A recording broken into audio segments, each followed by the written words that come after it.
Hello, and welcome to SoulSchool. I'm recording this on a rather hot day in Wales. It's been very dry, and I've noticed my voice is a bit dodgy, so I've got my glass of water here, and I might have to resort to it occasionally.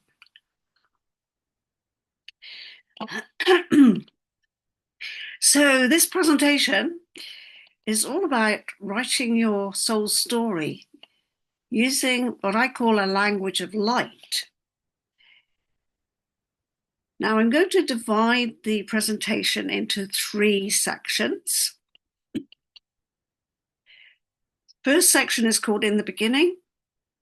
The second section is about mystical alphabets as what I call soul technology.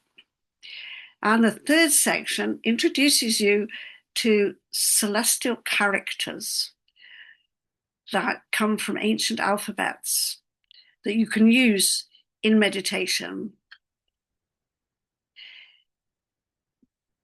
So let me move my picture out of the way of the words down to there.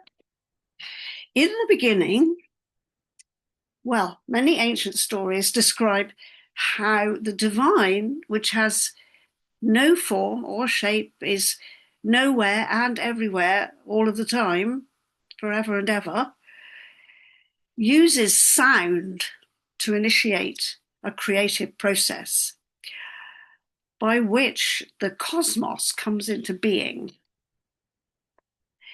Now, this is very familiar from biblical material, especially the Gospel of John, the fourth Gospel, begins with the words, "In the beginning was the Word, and the Word was with God, and the Word was God."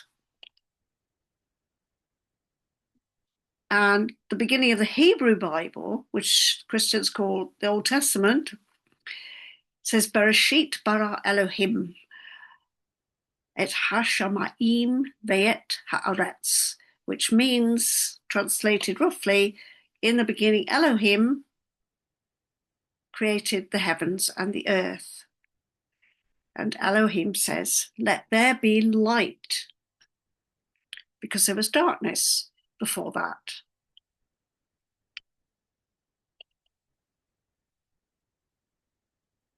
So there was darkness on the face of the deep, and it had no form. So there's a void. There's nothing at all. And then the spirit of Elohim moves. And these biblical verses keep repeating how Elohim said this, or Elohim called. So Elohim is giving names, naming things. And because the names are given, the beings of fish of the sea and the birds of the air, and eventually the human beings, come into existence, but only because Elohim has spoken. So this creative process is grounded because of the speaking, because of the calling. Now, one thing that's important to note is that Elohim is plural for El. So this suggests that there are many gods involved. Perhaps the El actually requires plurality in order to make things happen, in order to make a cosmos which has got multiple layers. You need to have more than one God, or the big God needs some perhaps smaller gods to assist. And another way of translating those verses at the beginning of the Bible is not God in the beginning, God created, but the beginning created the gods, the heavens and the earth. So the initiation of activity, the beginning, becomes an initiatory activity. And by that initiation, the gods get into action.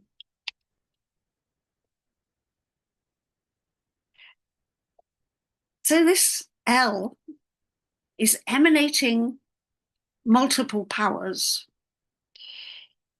in order to fracture the primordial singular darkness into multiple layers of light energy. And this word Elohim is sometimes translated not as gods, but as strength.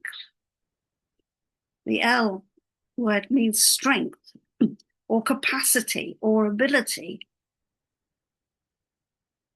And in this creative process, these Elohim have the strength, the capacity, the ability to build fundamental structures.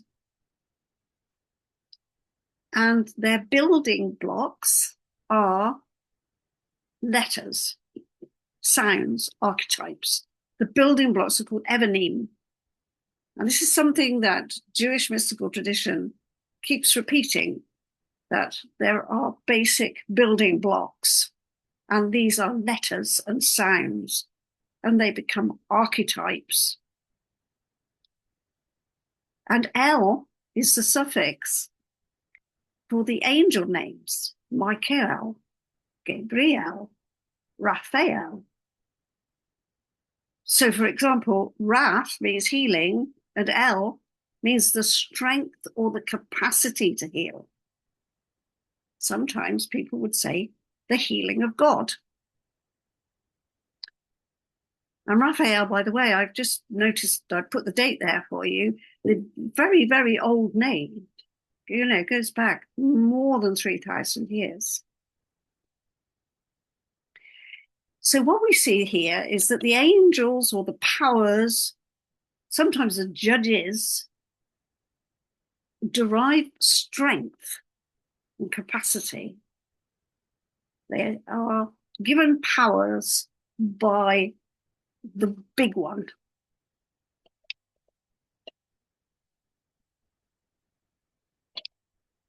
So these strengths and powers are archetypes. And archetypes are fundamental to the divine structures, just like great pillars are in a temple or a cathedral. They're holding the thing together. And the archetypes are associated with gods in ancient mythologies, even previous to the growth of Jewish mysticism and in the Babylonian mythologies. They're associated with the planets. They become the planetary gods. And then for the Jewish tradition, they become archangels. And everyone's unique destiny or life purpose resonates with the archetypal powers which are described in your birth chart. And the best story that you can write will be one that can make use of these strengths, because you can very easily craft your story from that, which is why you need to know what they are. And that's where astrology is really useful to you. And then you discover which gods support you, which gods you have the ease and comfort with, the God that you can cozy up with to get on your side. And then you go with that.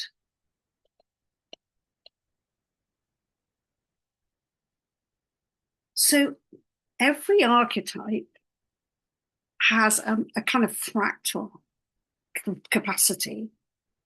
So every process that creation goes through is repetitive on these basic patterns.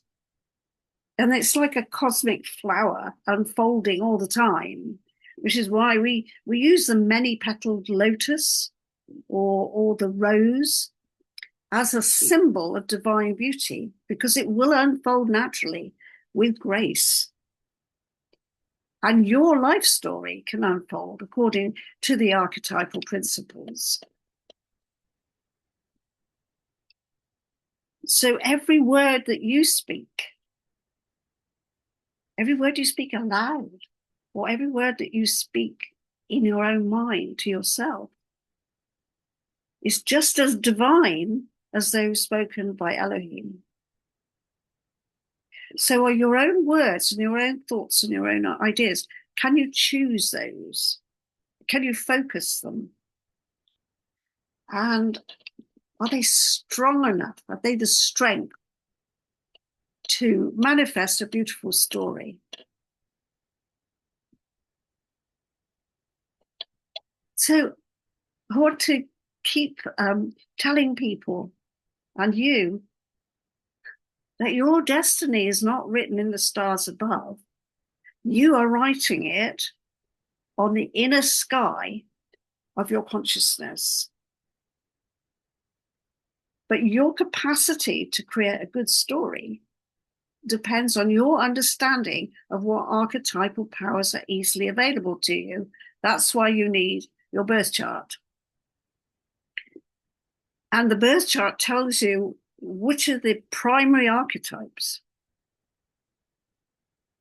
In addition to that, you can discover what soul technology can enhance your capacity. And that's what I'm going to be talking about in a moment, soul technology.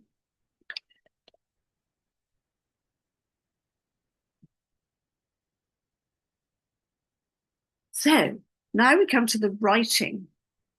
The Elohim have written things, spoken things. There are sounds and there are mystical writings as well. So all the great spiritual traditions give us scriptures, and these are written texts, and they record the wisdom teachings. And these traditions tell us that speaking words aloud, or memorizing them, or repeating them inwardly, will bring us spiritual insights. And the ancient languages of Sanskrit and Hebrew are based on what are called primordial sounds. Primordial means original or coming from the beginning. They are the sounds that have been in the universe since it started.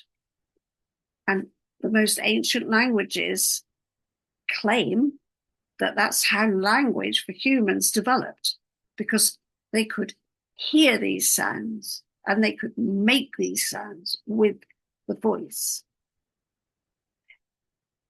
And these sounds provide the mantras that you get in Sanskrit, or the way I teach this material, what I call ziras.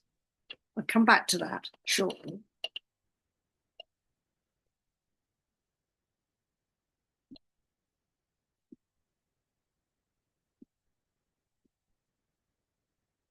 So, in the Hindu tradition, the first word is Aum. It's the primary mantra. And it's made of 3 sounds. Aum. And each of those sounds represents a god. It's the sound of the universe.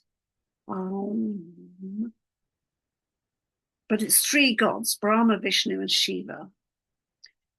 And this vibration it is created by atoms humming at different speeds, and they produce the humming sound. And in this beautiful image here of the 3 gods, we see this lotus flower, and the lotus flower has grown out of the formless reality, the transcendent reality, has allowed a flower to emerge, to unfold. And the flower is showing us these 3 gods. And according to Jewish mysticism, they also have a first word, which is also a primordial sound. And in this case, it's shh, om. So from that, we get the great word that many, many people use as a greeting and a blessing of well-being, shalom. But it's interesting that shalom is not just a word meaning peace.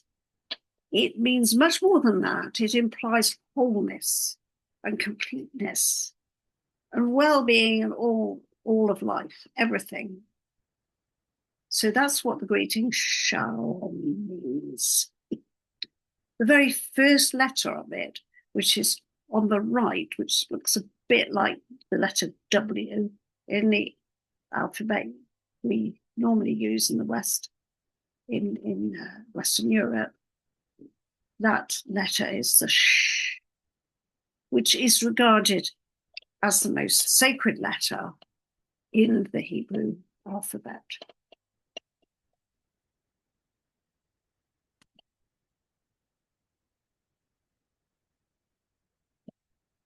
And talking about sounds, the scientists have this story, we could call it a myth, of a big bang. And they theorize about the beginning of everything as well. And they tell us that the Hubble telescope captures what is left over from that bang as a kind of white noise. And a white noise is primordial. It's constant background sound to the universe.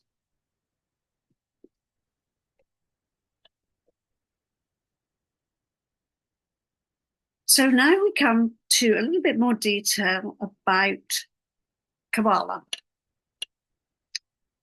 So in the Hebrew Bible, there are many, many powerful spiritual experiences, and mystical practices in the Jewish tradition can be dated back at least 1600 years ago.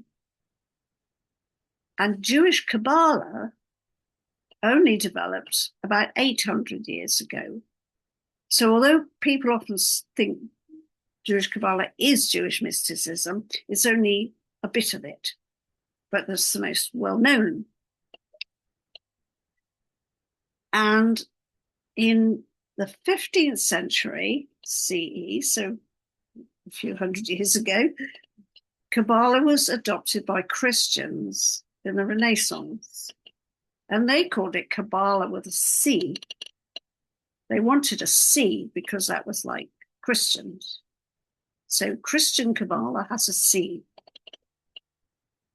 And then in the 19th century, not so long ago, it was adopted, you could say adapted.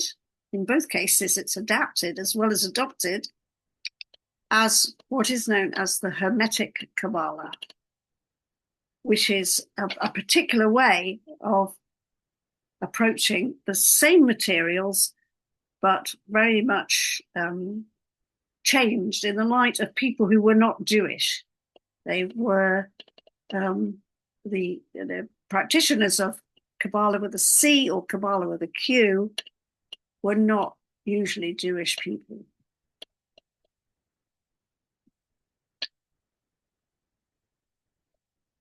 So in the Jewish tradition, the Hebrew sounds and the characters or the letters of the Hebrew alphabet are fundamental to the creative process. As I mentioned earlier, they are regarded as building blocks. And in the Book of Formation, which is one of the older texts which the Kabbalists refer to, there's a story about God creating, which is in which they describe it as a process of engraving, just like a sculptor carves marble. And in that text, they use the word ketzavot, which means limitations.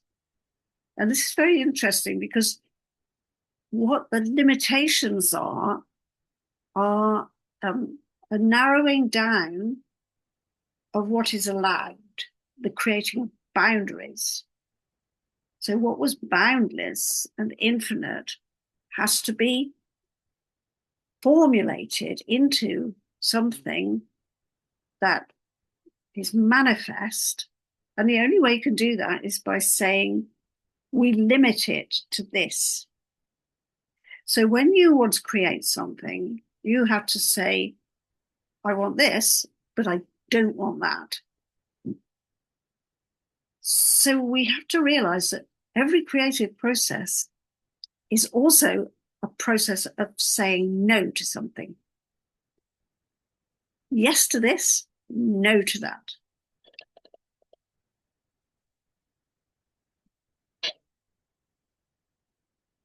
Now, there's a very close connection, a very thin line, really, between what is regarded as magic and mysticism. And we can see this in the long history of mystical practices, because the divine carves creation using Hebrew letters. And the many computations of these Hebrew letters are regarded as names for God. And by calling on these names, one takes some power in the manifested world. They are magical because they have the power to influence the natural world. So King Solomon, who was regarded as wise, was able to conjure or summon or invoke the spirits, the jinn, to create his magnificent temple. But a wise man, you see, is a magi. He's a magician. He's a wizard. And he is one who understands the power of divine naming. You name something, you have power over it. It obeys you. And there's some very clear instructions by God, the God of the Hebrew Bible, where he or it promises abundance when the divine name is repeated and the special prayer that is given is repeated. And that if you keep remembering it, if you keep a little scroll of it in a mezuzah over your door, the front door and the doors in the house, so it's always there in your mind. And even when you're saying your prayers, you can put it in a little box called a Theolyn, and you can tie it on your forehead, and you can tie it on your forearms. So there's this constant sense of being in the presence of this divine power. And following those invocations and those prayers will lead the people to abundance, to the land flowing with milk and honey. And this is why these prayers are so highly regarded and revered, because they are very, very powerful. And whatever you say and whatever you repeat to yourself or to other people has an effect.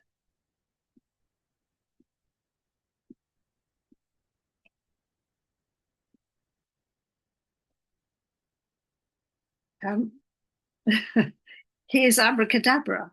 This is an Aramaic word, and Aramaic is really another version of Hebrew, and it also has primordial sounds as a sacred language. And so famously, this is used by stage magicians.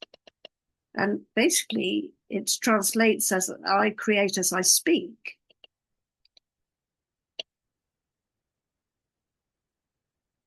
So watch what you say.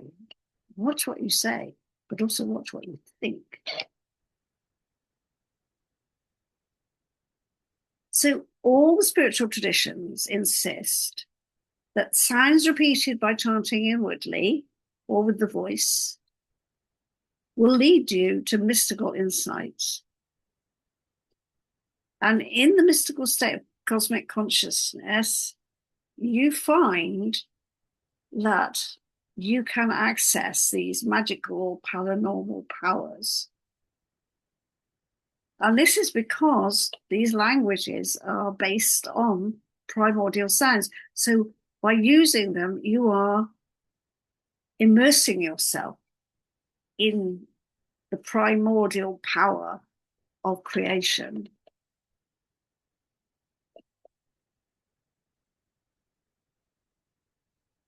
In Sanskrit, they talk about a mantra. We mentioned the mantra Om previously, but there are many, many mantras in Sanskrit. And these repetitions will connect us back to the beginning of the universe, to the source. And the spoken mantra as well will connect us with primordial vibrations, or singing the mantra.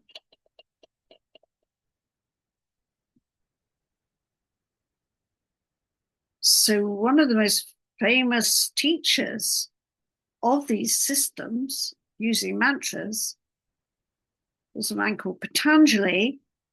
He's around 2,000 years ago, roughly the same time as Yeshua, Jesus. And he wrote a very short text divided into 4 books of what are called aphorisms, the yogic aphorisms. And they deal with the inner science using mantras. And he talks about achieving a state of one-pointed or content-free awareness. And then the mind is stilled, and the seer, or the real self, is revealed. And in book 3, in the Powers, he describes how focusing on an object or focusing on a concept or a quality will lead to manifestation and even perhaps levitation. So the Yoga Sutras encourage us to concentrate on particular qualities, not things. So we want to manifest things. We want to follow the law of attraction, and we think, oh, we've got to think of our new holiday or our car, or we put the picture on the wall, so we're doing the same kind of manifestation process. But actually, what it is that we're really seeking are things like joy and wisdom and beauty, because those come to us out of the nature of the universe. It was Spinoza who said, joy is the feeling that arises when there's a natural flow of power, the sense of power. When you feel as though power is flowing through you, then you feel joyful because you are participating in the power of the universal flow. That's what brings joy, not the motor car, not the holiday. Those are I'm not saying you shouldn't want a car and you shouldn't want a holiday. I'm not a Puritan about that. But what I'm saying is that the joy comes from knowing that what is good for you can easily arise, whatever it happens to be.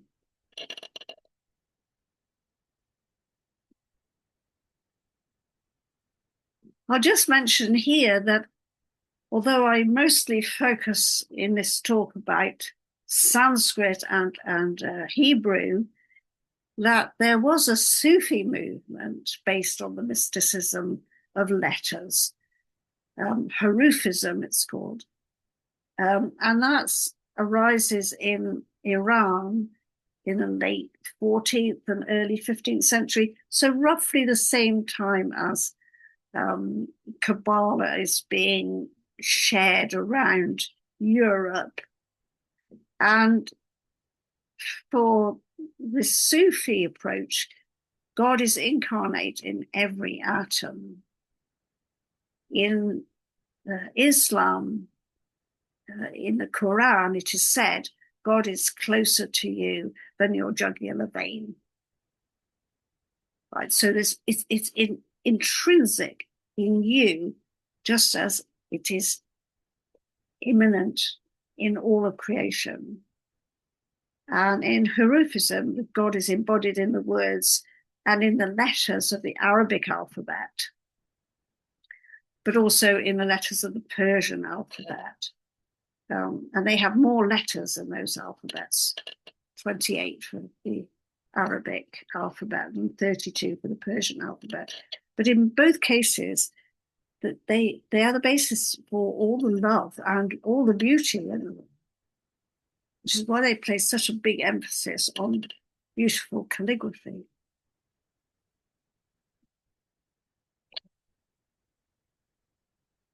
So when we meditate, we can move into an experience of being at one with this divine source, with El, with the source of light.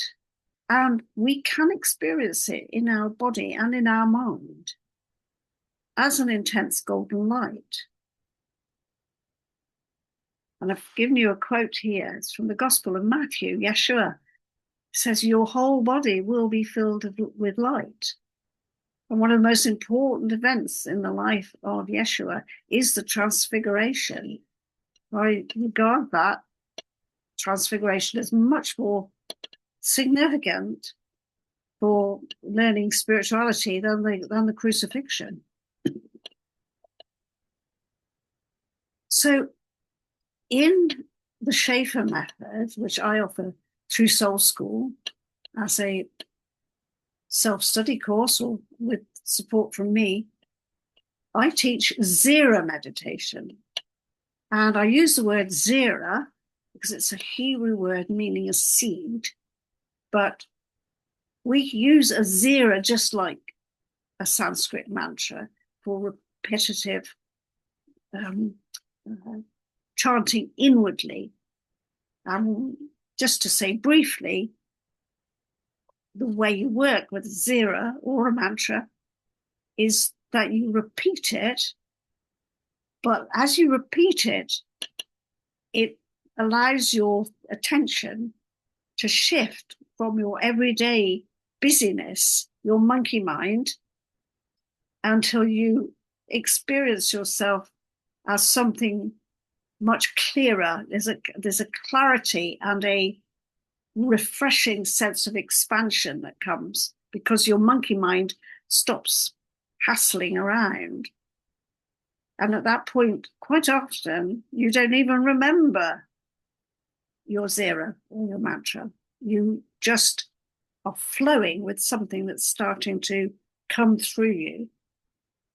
And you drop into this really quiet state of awareness. And that's a place where you can make choices about what you think. Because let me just ask you to think. What you normally think just arises and you don't quite know where it's come from. But if you can get down deep into the source of your own thoughts, you can play with them and reshape what's going on in your own consciousness. This is why it's called a science. It's quite experimental. Get into a deep state of awareness, observe what you're thinking, and say, can I choose a different thought?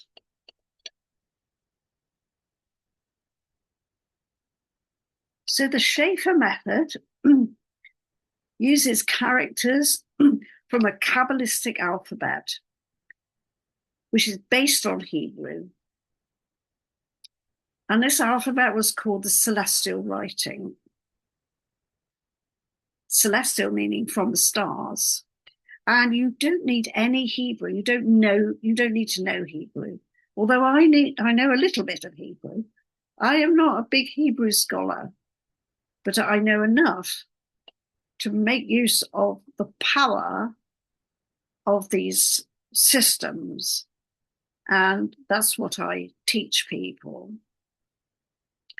So the 22 Hebrew characters from the original Hebrew alphabet are kind of simplified. This particular symbol here, logo here, I call them logos, or characters, is based on Shin, which I showed you earlier, looks a bit like a W. So you can see that there's an energetic quality because they've been stripped back and they're presented as orbs of light and lines of light. So they're easy to memorize and they're easy to bring up into your inner visual field while you're in a state of meditation. So this is part of the process of creating your own story. You kind of check under the bonnet of your own awareness. So what are the thoughts that are going on here? And I quite like this picture because it's got all these little cogs going on, and that's how the mind is working. This thought, this thought, this thought, this thought. But if you imagine that those are mystical characters and not just chaotic thoughts, like what am I going to get for tomorrow's meal? And what time do I have to, meet my husband or collect my children or whatever? If you inject, if you like, bring into your thought processes different concepts using these logos, mystical logos, you can lead yourself towards what the Greeks called a metanoia. And this is a change of perception. It's not just a change of mind, like, oh, I've changed my mind about going to the cinema tomorrow, I'm going to do this instead. It's much bigger than that. It's like changing how you perceive the world. And once you do that, everything changes. Really significant, different way of actually being in the world.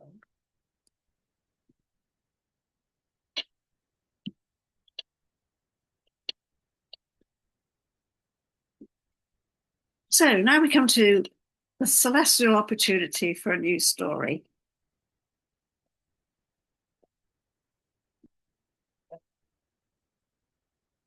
Now, this is an old Greek philosopher.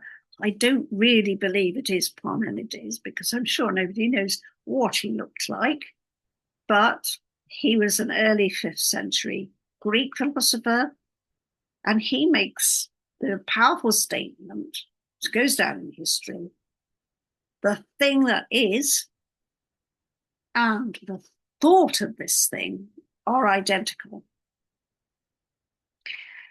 And if you get into a mystical state, when you're indoors in your quiet room, or even when you're outside in the natural world, you can really understand that and have a direct realization of it.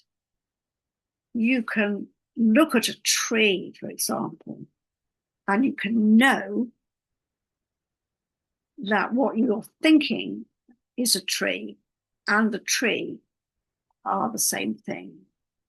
So again, this is a philosophical and metaphysical concept which tells us a great deal about how to interact with reality in a way that connects us, constantly connects us to the powerful flow of divine energy, which brings us joy.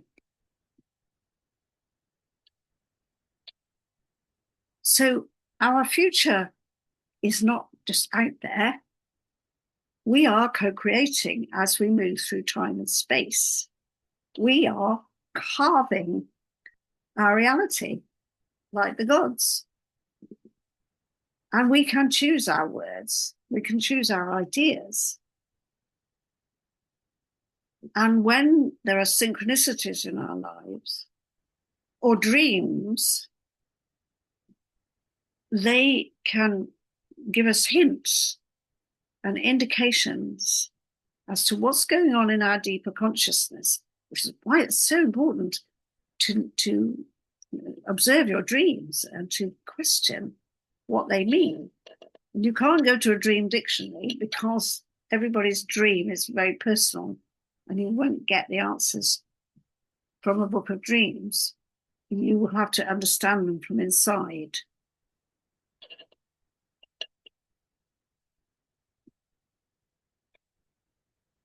So what we're saying here overall is our awareness runs very, very deep. Our thoughts and what we say arise most of the time without our conscious decisions. And what we are saying when we communicate with people are usually based on very old experiences and our responses to what happened, when we were little, possibly what happened in previous lives. So meditation is really important because it helps to clear what I call the brambles from the inner garden. Using the concept of spiritual gardening is really useful because the mind gets very tangled in a load of rambly, thorny bushes, a bit like, the story of the Sleeping Beauty's castle, which is surrounded by all the impossible thorny bushes and hedges. And there she is asleep. Well, your soul doesn't sleep, but your mind does create a great tangle. So when we get a good meditation system, our positive thoughts can arise naturally and we feel blessed. And when we feel blessed, we can easily bless others.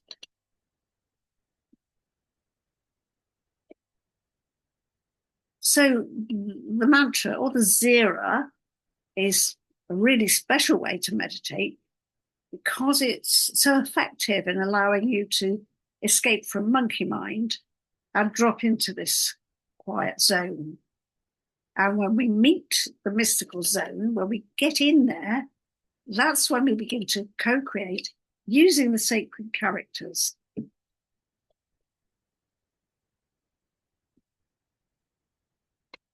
So you have a nice clean slate when you get in there. That's what we're looking for. We're looking for this state of stillness, of expanded mind that feels like anything new can arise in it. And quite often your mind does feel wide and open, like a clear sky, and your body can feel expanded in a beautiful way, almost like an Alice in Wonderland way. Oh wow, I'm just getting larger and larger, because you are connecting with the universe. And that's when you can choose to write a new message.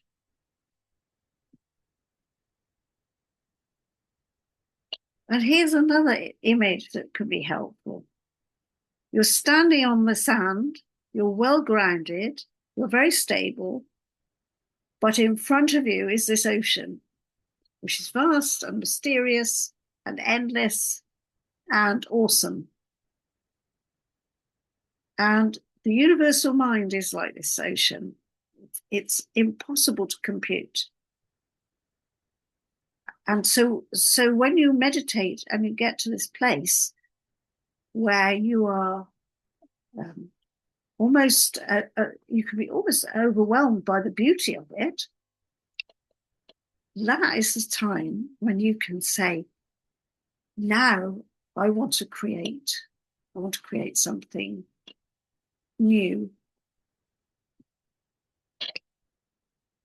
So if your thoughts are arising without your conscious intention, and then you standing by the ocean and you can throw some pebbles in, you could engrave these mystical characters onto your pebble and throw it into the water. So here are just 3 of these celestial characters that you might choose to engrave on your pebble. From the right, there's Shin, which I've shown you before. So the concept that Shin carries is deep peace.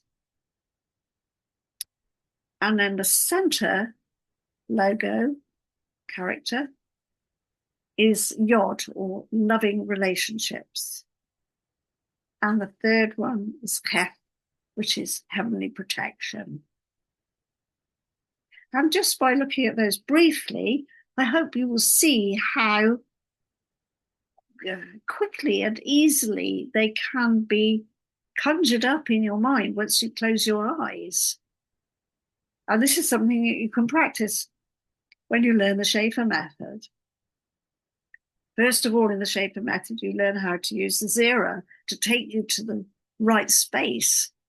And then you learn how to bring the characters into your mind while you're still in a deep state of meditation. And in that sense, these characters, using them in this way, is not unlike what Patanjali introduces as the aphorisms. They are visual aphorisms, if you like, whereas Patanjali was giving people word mantras. They were in Sanskrit, of course. So just take a moment to have a quick look at those 3.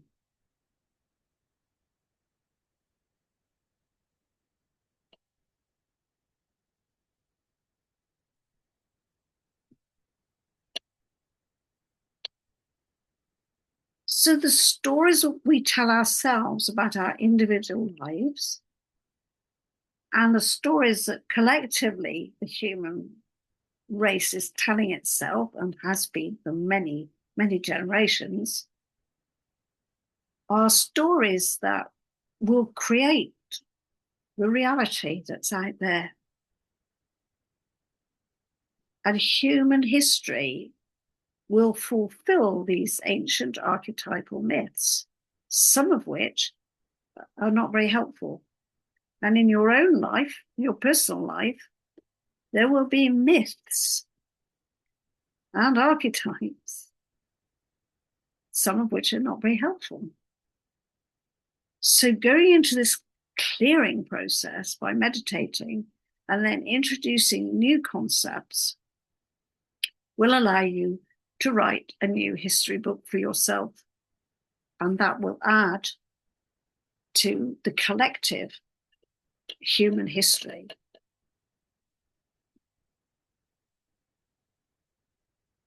So every thought creates a ripple.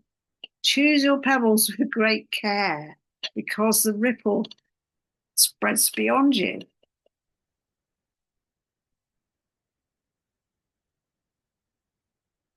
So I'm just going to close with these words about the tree of life.